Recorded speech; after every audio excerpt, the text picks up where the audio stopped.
ये भी तो आप लोगों के लॉयर्स की मिसकैलकुलेशन थी, लैक ऑफ अंडरस्टैंडिंग कहें कि वो इतना अज्यूम किया हुआ था कि पेशावर उनको दे देगा, रिलीफ देगा। हालांकि पेशावर हाई कोर्ट सही कि आप ऐसी पार्टी में कहें जिसका तो कोई एक शख्स भी नहीं खड़ा हुआ इलेक्शंस में। लीगली उन्होंने यही 3 पॉइंट्स उठाए हैं कि उन्होंने इलेक्शन में एज पार्टी पार्टिसिपेट नहीं किया, उनका कोई एमएनए या एमपीए नहीं आया, और तीसरा उन्होंने लिस्ट रिजर्व सीट की लिस्ट नहीं दी। ये 3 पॉइंट्स हैं उनके।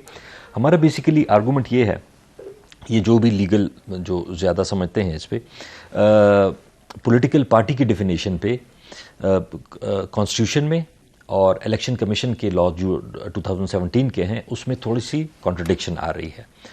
उसका रेफरेंस लेके इनका ख्याल था जी अभी सुप्रीम कोर्ट जाएंगे। कब जाएंगे? As soon as possible. आज कल ही फैसला आया है, तो मेरे ख्याल में शायद हम कल चले जाएं, क्योंकि कल हमें जो हमारी जिस कोर कमेटी का आप जिक्र कर रही हैं उसमें पूरी हमें ब्रीफिंग दी गई अली जफ़र साहब की तरफ से, जो हमारी दूसरे वकील हैं काजी अनवर साहब पेशावर में जिन्होंने आर्ग्यू किया था। उन्होंने पूरी हमें ब्रीफिंग दी और मेरे ख्याल में शायद फैसला तो यही हुआ था कि एज सून एज पॉसिबल शायद आज या कल हम सुप्रीम कोर्ट। तो वहाँ कौन आपके लॉयर होंगे? वहाँ भी ये पैनल तो 3-4 का ही है, लेकिन अल्टीमेटली शायद अली जफ़र साहब ही जाएं, क्योंकि उन्होंने ही बेसिक केस वहाँ पे उन्होंने ही आर्ग्यू किया था। तो अभी अल्लाह करे कि वहाँ पे हमें कोई रिलीफ मिल जाए। देखें, स्पिरिट ऑफ लॉ तो क्लियर है। स्पिरिट ऑफ लॉ तो ये है कि जिस पार्टी को जितने वोट्स मिलते हैं उसी रेशो से उनको ये सीट्स मिलनी चाहिए। बट स्पिरिट देखिए ना आतिफ, स्पिरिट तो अपनी जगह है, लेकिन if you have a situation जहां आप खुद आपने शुरू में कहा कि जी we are being put through the finest of safe possible, तो फिर तो आपको पता होना चाहिए कि लेकिन ये भी अजीब सी बात है ना। आज हमारे एक पीपल्स पार्टी के साहब से मुलाकात हुई, उनकी केपी असेंबली में उनके 6 जनरल सीट्स हैं और उनको 7 रिजर्व सीट्स मिल गई हमारी वाली। मतलब जो जनरल सीट्स हैं उससे ज़्यादा उनको मिल रही हैं। तो ये भी अजीब सी बात है कि अभी ये शायद लीगल लकूना है कि अगर इस तरह की सिचुएशन पहले नहीं आई थी कि अगर इस तरह होगा तो फिर क्या होगा। तो ये भी देखते हैं सुप्रीम कोर्ट उस पर क्या डिसीजन देता है। Peshawar high court is obviously, I mean at least one is no one to second guess anybody, लेकिन हाई कोर्ट ने बहुत क्लियरली कह दिया ये कि इसमें लकूना है, we will have to send it back to the parliament clarity के लिए। तो लगता नहीं कि सुप्रीम कोर्ट उससे कोई और बेहतर आपके फेवर में दे पाएगा, बट एनीवे आपके पास राइट है तो यू विल गो देयर। अच्छा, कल जो हुई शिकायत हुई कि जी इन्होंने ये कहा मरवत साहब के, मतलब जो जो बातें हुई बहुत कुछ बाहर निकला। अब अगर हम ये कहें कि कल जब एक और तमाशा आपकी पार्टी की तरफ से हुआ कि जी उन्होंने पूरी निकाल दी लिस्ट कि ये, और ये आपकी अपने लोगों ने ट्वीट की, सीनियर लोगों ने, कि जी ये 7 प्रोग्राम्स पे बैन है, इधर नहीं जाएंगे हमारे पीटीआई के लोग। लें जी, फिर खुद वापस रात में कहा नहीं ये हमारी पुरानी एक लिस्ट थी।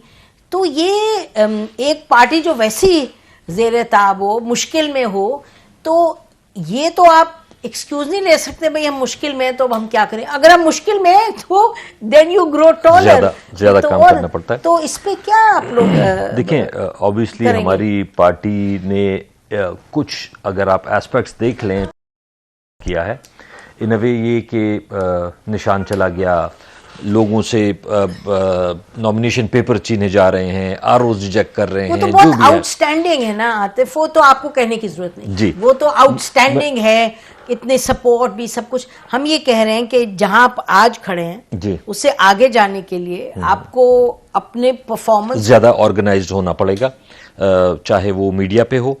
मीडिया पे भी हमसे बहुत सारी ऐसी चीज़ें होती हैं कि जिस तरह इलेक्शन के दिन था, वन साइडेड एक नैरेटिव आ रहा था, हमारे कोई थे ही नहीं मीडिया पे।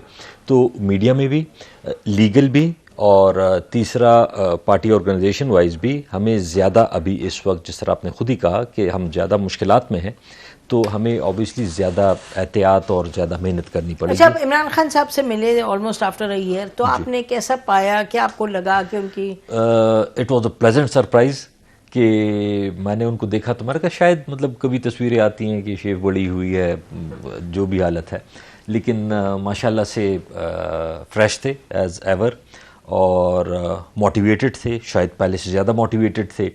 एक हमारे दोस्त ने जिक्र किया कि जी कुछ लोग कह रहे हैं कि जी आप ज़्यादा एजिटेशन ना करें, खान साहब पे और सख्ती आएगी। उन्होंने क्लियर कट कहा, उन्होंने कहा कि जी मेरे कोई 7.5 महीने से ज़्यादा हो गए हैं और मुझे इन्होंने 31 साल कैद दे दी है, मेरी बेगम को इन्होंने 14 साल कैद दे दी है और मेरे साथ क्या करेंगे। मेरी फ़िक्र आप ना करें, आप अपोजिशन करें, तगड़ी अपोजिशन करें, असेंबली में भी करें, असेंबली के बाहर भी करें, अदालतों में भी करें। तो मतलब no sign of backing off के, मतलब वो कोई ये नहीं है कि जिस तरह लोग समझ रहे हैं कि शायद कोई डील कर लें, कोई वो कर लें। तो अच्छे स्पिरिट में हैं और यही जो पहले वो बातें करते रहे थे मोटिवेशनल, वही उनके अंदाज था और वही बातें थी सारी। तो ये अच्छा, गंडापुर साहब की जो आपके केपीके के सीएम की मीटिंग हुई पीएम के साथ, उसको देखा गया।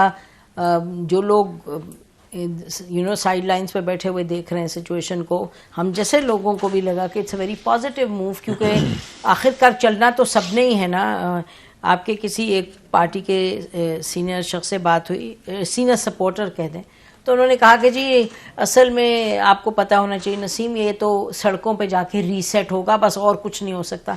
हमें नहीं लगता कि ये हालात ऐसे हैं और होंगे और उससे कुछ हासिल है।